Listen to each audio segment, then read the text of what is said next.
प्रिय विद्यार्थियों, online class में आपका पुनः स्वागत है। ये जो वीडियो लेक्चर है आपका वो बीएससी फर्स्ट ईयर फिजिक्स का पेपर फर्स्ट मैकेनिक्स, जिसको हिंदी में यांत्रिकी बोलते हैं, उसका वीडियो लेक्चर नंबर 16 है।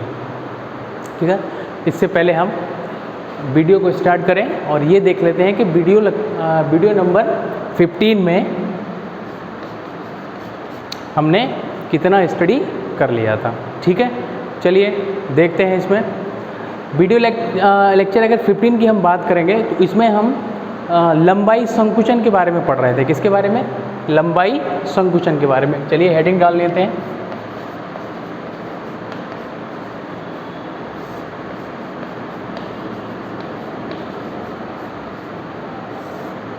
लंबाई संकुचन के बारे में। ठीक है, चलो इसको हटा दो, वीडियो को स्टार्ट करते हैं। और कितना पढ़ लिया था हमने लंबाई संकुचन तक? डायग्राम बना लिया था। उस डायग्राम में हमने ये बोला था कि माना कोई दो निर्देश तंत्र हैं। कौन कौन से थे?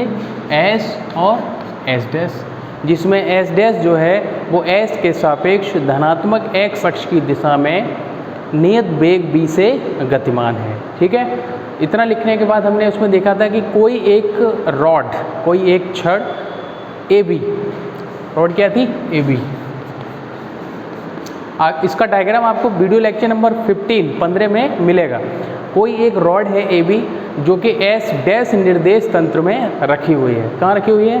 S डैश निर्देश तंत्र में रखी हुई है। इसकी वास्तविक लंबाई हमने कितनी मानी थी? L0। और प्रेक्षक लंबाई कितनी मानी थी हमने? L जो थी वो क्या है? प्रेक्षक लंबाई।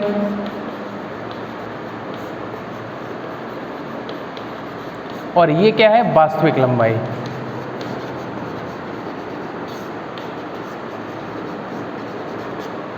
ठीक है, ये हमने लिख दिया था। शायद हमने ये लाइन ना लिखी हो उसमें कि माना छड़ AB की जो वास्तविक वो प्रेक्षक लंबाई है वो कैपिटल L है। ठीक है, उसको भी अभी लिखेंगे जब वीडियो स्टार्ट कर देंगे। ठीक है, तो ये हमने इतना स्टडी इसमें कर लिया था। ठीक है, अब उसका डेरिवेशन है कि किस प्रकार से हम लंबाई संकुचन को प्रदर्शित करते हैं, कौन सा फॉर्मूला उसमें निकल के आता है। ठीक है, चलिए स्टार्ट करते हैं इसको।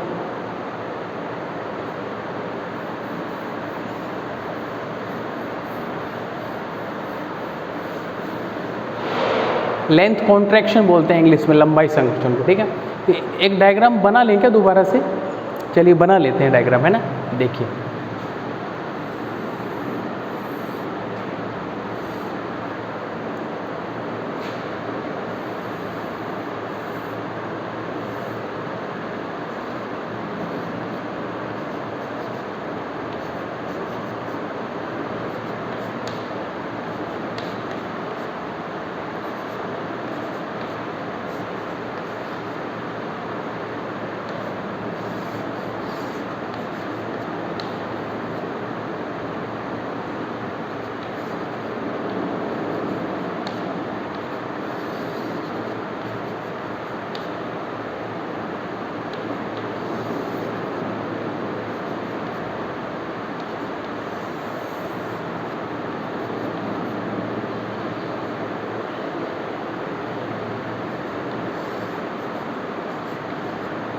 ये है, देखिए जरा, यही डायग्राम था हमारा।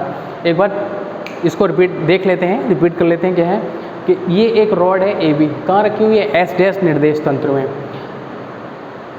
S डैश में इसका A सिरे का निर्देशांक क्या है? x1 dash. B सिरे का क्या है? x2 dash. S निर्देश तंत्र में A सिरे का निर्देशांक क्या है? x1।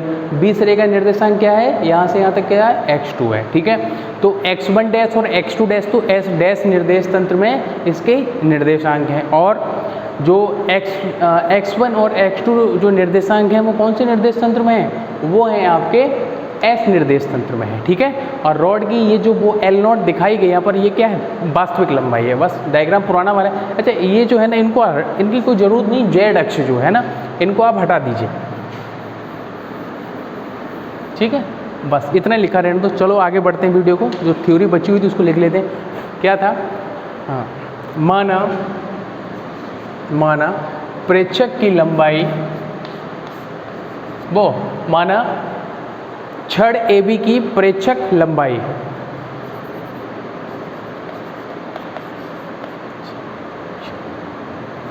AB की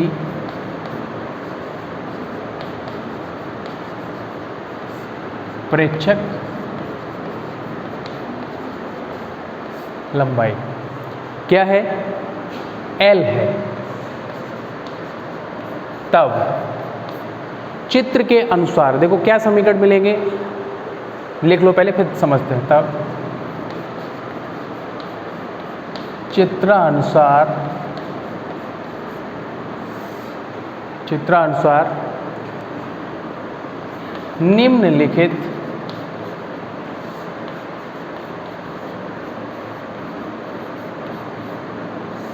निम्नलिखित समीकरण प्राप्त होते हैं।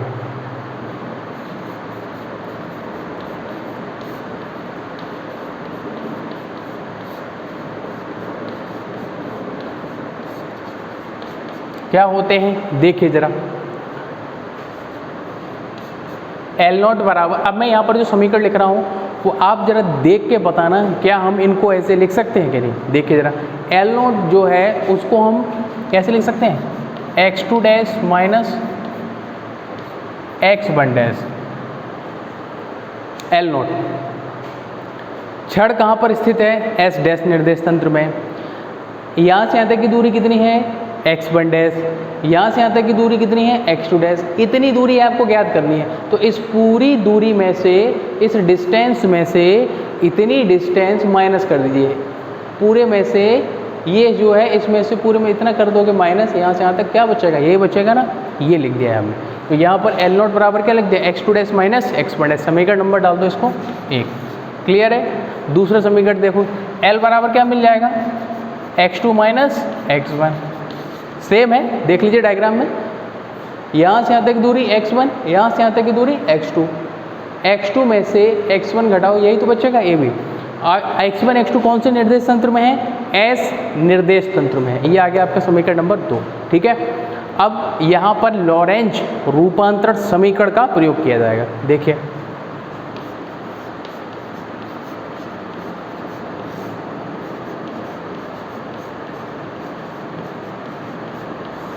लॉरेंज रूपांतरण समीकरण से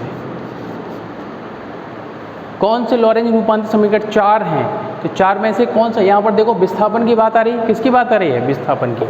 x2 x1 x1 dash x2 dash ये सब क्या है? विस्थापन है। तो विस्थापन की बात हो रही है तो उसके लिए क्या करेंगे कि विस्थापन वाला समीकरण कौन सा है? लॉरेंज का पहला वाला समीकरण है। और दूसरा बाई जेड भी, बाई डैश और जेड डैश वाला भी विस्थापन है। और चौथा समीकरण वो समय वाला है, टी डैश। तो विस्थापन की बात हो रही तो पहला वाला यूज करेंगे, दूसरे तीसरे का कहीं यूज नहीं होता है। देख के ध्यान से, ठीक है।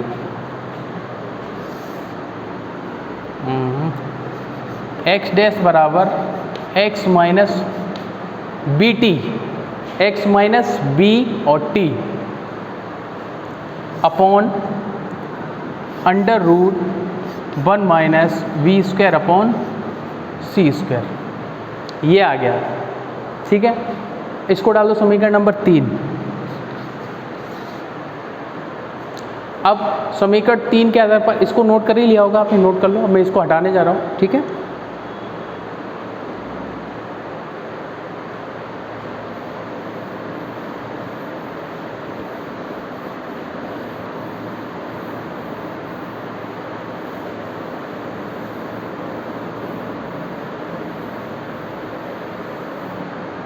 देखिए एक्स डैश बराबर x minus B t upon under root 1 minus B square upon सी स्क्वायर। Equation number 3। अब यहाँ इस समीकरण 3 से हम x1 डैश और x2 डैश का मान निकालेंगे। अब जरा मुझे एक चीज़ देखो जाए, अगर मैं एक्स डैश की जगह x1 करता हूँ, x1 डैश करता हूँ, तो कहाँ पर यहाँ पर चेंज होगा? केवल यहाँ चेंज होगा, क्योंकि ये और ये एक दूसरे से लिंक है, ठीक है। दोनों ही x अक्ष के अनुदिश निर्देशांक हैं s और s डैश के। यहाँ कोई परिवर्तन नहीं, यहाँ कोई परिवर्तन नहीं, नहीं नीचे तो ऑलरेडी कांस्टेंट है, गामा की वैल्यू पूरी है, ठीक है। तो इसमें कोई चेंज नहीं होगा, केवल इसको चेंज करेंगे तो यहाँ प्रभाव पड़ेगा। इसको अगर x2 डैश करोगे तो x2 हो जाएगा यहाँ पर, ठीक है। x है, x की जगह जो करोगे आप वो यहाँ पर हो जाएगा। देखो समीकरण 3 से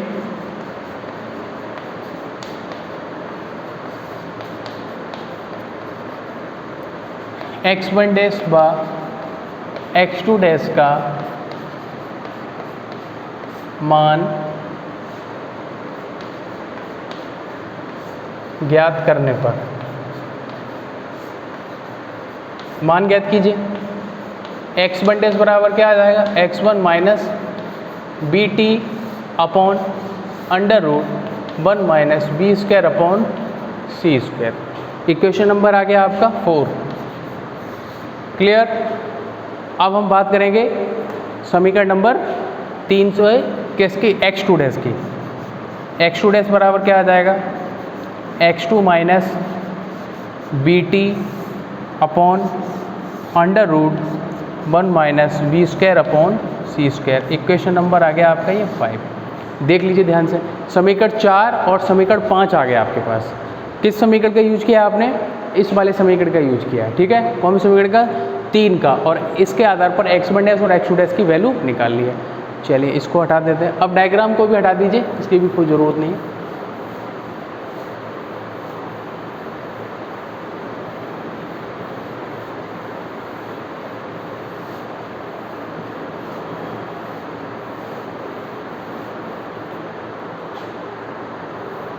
देखिए समीकरण 4 और 5 के मान कहाँ रखेंगे, समीकरण 1 में, क्योंकि L0 बराबर x2 dash minus x1 dash, वहाँ पर समीकरण 1 में 4 और 5 की वैल्यू रख देंगे। समीकरण 4 व 5 का मान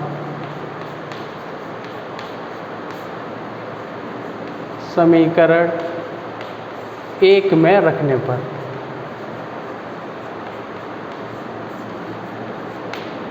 चार व 5 का मान क्या रख दिया, समीकरण 1 में रख दिया। रख दीजिए, क्या मिलेगा, L0 बराबर x2 डैश कितना है, x2 minus B t upon under root 1 minus B square upon सी स्क्वायर। ये किसकी वैल्यू, x2 डैश की है, minus x1 minus v t upon under root 1 minus we square upon C square. Value रख दी। अब देखो अगर आप इनके अपॉन में देखो, हर अगर इनके जो डिनोमिनेटर हैं, जो हर हैं, वो देखेंगे तो दोनों के क्या हैं, समान हैं, तो उनको एक साथ लिख सकते हैं। और लेकिन ये माइनस का अंदर मल्टीप्लाई होगा, जब ओपन करेंगे ब्रैकेट तो अंदर मल्टीप्लाई हो जाएगा माइनस का, तो x2 minus B T minus x1 plus B T, और पूरे के अपॉन में क्या आ जाएगा, 1 माइनस बी स्क्वायर अपॉन सी स्क्वायर। ये आ गया, देख लीजिए इसको, ठीक है। अब एक बी टी प्लस का है और एक बी टी क्या है, माइनस का है, कैंसिल हो गया। चलिए इसको हटा दीजिए इधर।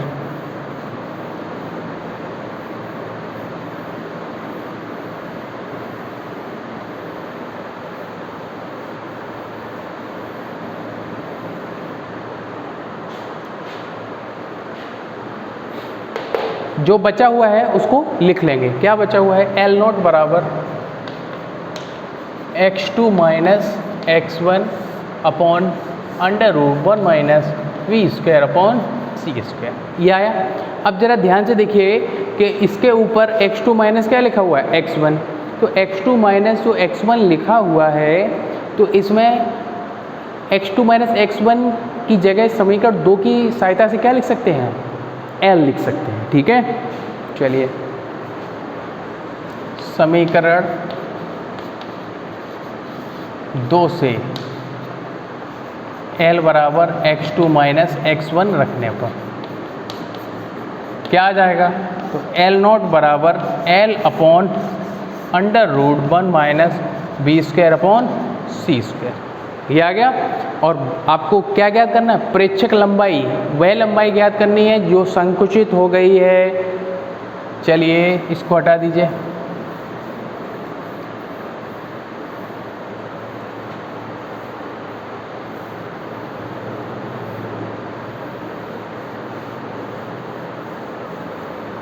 चलिए देखिए अब क्या करना है, यहाँ पर देख लीजिए इसमें कि तो L का मान निकालिए। L बराबर क्या आ जाएगा, L0 under root 1 minus B square upon सी स्क्वायर। यह है लंबाई संकुचन का फॉर्मूला है। उपरोक्त समीकरण लंबाई संकुचन को व्यक्त करता है।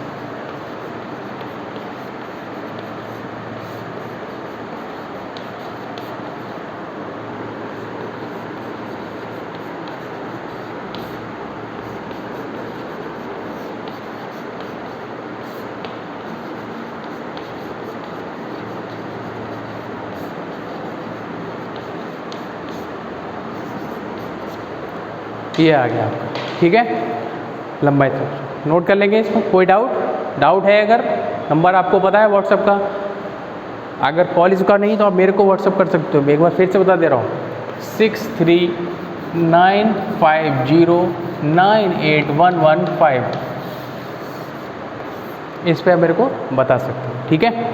चलिए हटा दूँ इसको, है ना।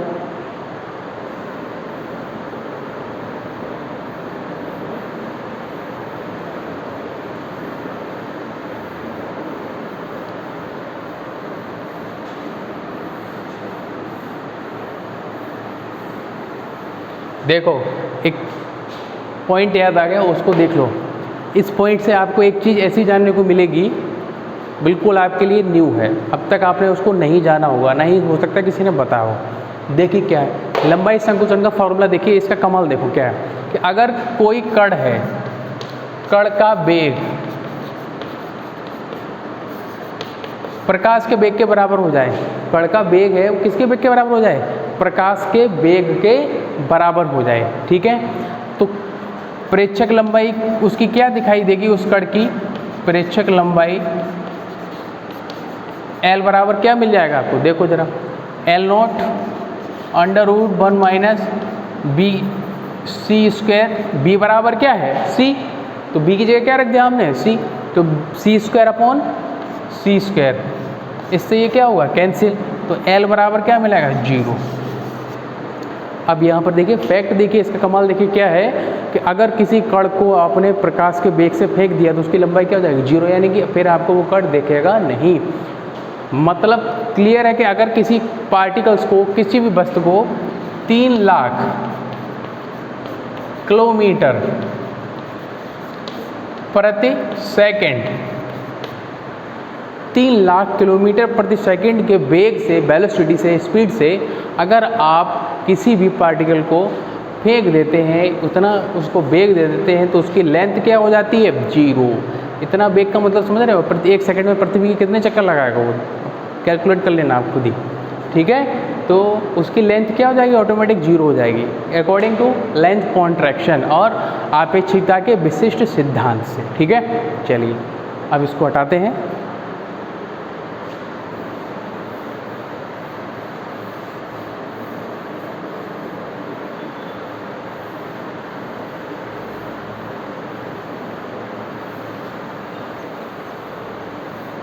चलिए अब नेक्स्ट जो टॉपिक है आपका वो है आपका काल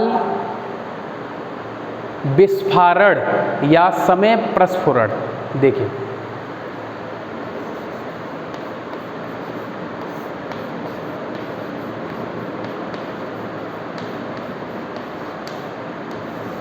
काल विस्फारण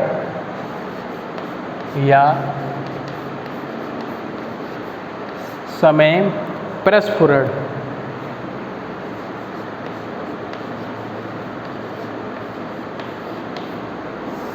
ये है टाइम डायलेशन, ठीक है।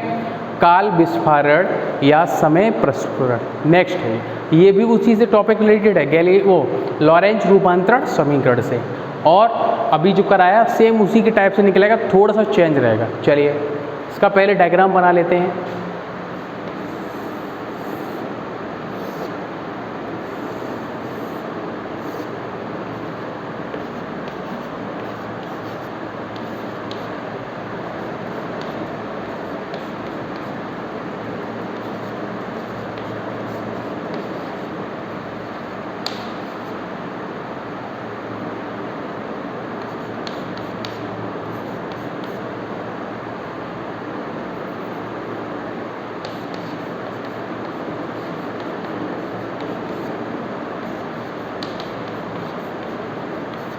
बना ये डायग्राम, ये फिर इसको देखते हैं क्या कह रहा है ये डायग्राम।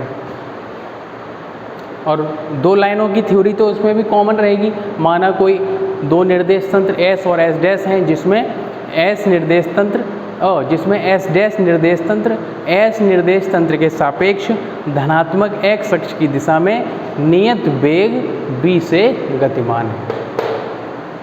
वो तो इसमें भी लिखना है, क्योंकि देखो आपके सामने ही है, b भी दिख रहा है, S डैश S भी दिख रहा है, सारी चीज़ें हैं, और धनात्मक x अक्ष की दिशा में गतिमान भी है ना। तो इसको देखो जरा क्या होगा। माना 2 निर्देश तंत्र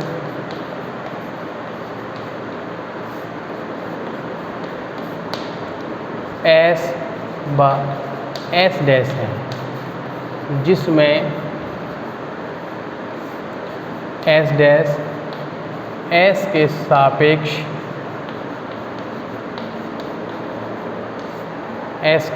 सापेक्ष धनात्मक x अक्ष के अनुदिश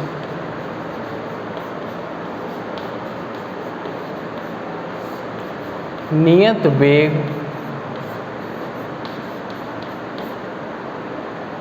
b से गतिमान है। वही 2 लाइनों की थ्योरी होती है, उसको तो लिखना ही है। ये हो गई आपकी थ्योरी, ठीक है। तो अब इसके डायग्राम के बारे में कुछ नहीं, एक पॉइंट P है, ठीक है। एक पॉइंट P है, वो कहाँ पर है आपका S डैश निर्देश तंत्र में है। अब यहाँ पर ये T1 डैश और T2 डैश और T1 T2 है, ये वो क्या समझ लो, कोई एक घटना है वो S डैश निर्देश तंत्र में पहले T1 समय पर T1 डैश समय पर घटती है और फिर T2 डैश समय पर घटती है, ठीक है। T1 डैश समय पर घटती है और T2 डैश समय पर घटती है। ऐसे ही उसी समय को जो T1 डैश और T2 डैश है, जब S निर्देश तंत्र में देखोगे तो वो समय कितना प्रतीत होता है, T1 और T2, बस इतना इसमें किया गया, ठीक है। तो इसके आगे का जो है नेक्स्ट वीडियो लेक्चर में आपको स्टडी कराया जाएगा। अभी तक कोई डाउट है तो आपको नंबर बता दिया है, उसको आप हमको लिखकर एक कागज़ पे सेंड कर सकते हैं, ठीक है। Thank you.